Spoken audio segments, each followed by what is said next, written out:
는 법률 상담 공작소 블로그를 운영하고 있는 우 실장이라고 합니다. 이혼 조정 신청서를 우편으로 받게 되는 분들이 있습니다.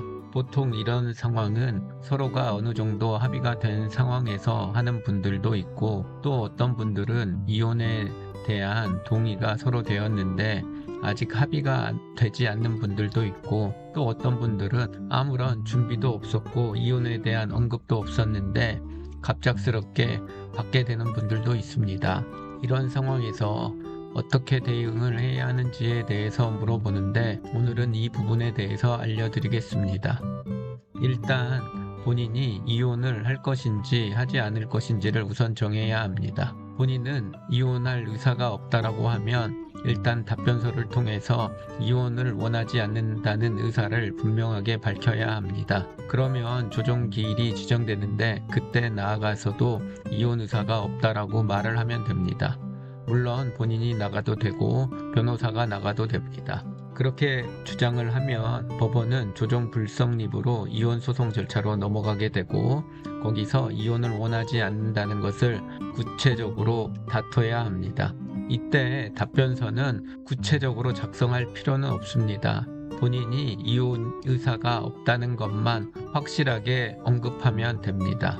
그런데 본인은 이혼을 원하는 경우라고 하면 답변서 제출 여부는 반드시 해야 하는 것은 아닙니다. 단, 재산 분할을 할 대상의 재산이 있는데 원고 측이 그 부분에 대해서 서류를 제출하지 않는 경우가 있습니다. 그런 경우에는 그 부분에 대한 자료를 반드시 답변서를 통해서 제출해야 합니다. 예를 들어서 원고의 본인 명의의 부동산을 제출하지 않았거나 또는 본인 명의의 재산을 누락한 경우에는 그 부분에 대한 증거를 가지고 있다라고 하면 제출하면 되고, 없다라고 하면 사실조회 등을 통해서 파악해서 제출해야 합니다.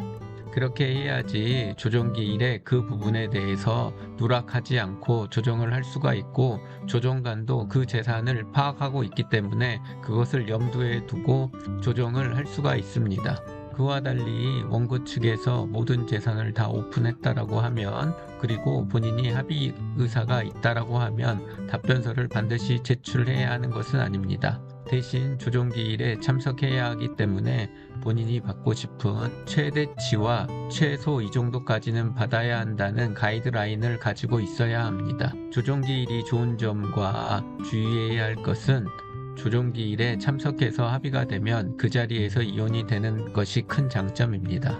그런데 만일 본인이 어떤 기준도 가지지 않고 참석하게 되면 조정 간의 조정 분위기에 휩쓸려서 합의를 하게 되는 일들이 발생을 합니다. 문제는 조정기일에 참석해서 합의서에 사인을 하고 나오게 되면 그 합의서는 다시 수정할 수가 없습니다. 즉 그대로 종결이 돼버립니다. 그러하기 때문에 반드시 난 이 정도 이하는 절대 받아들일 수 없다는 가이드라인을 가지고 가야 합니다.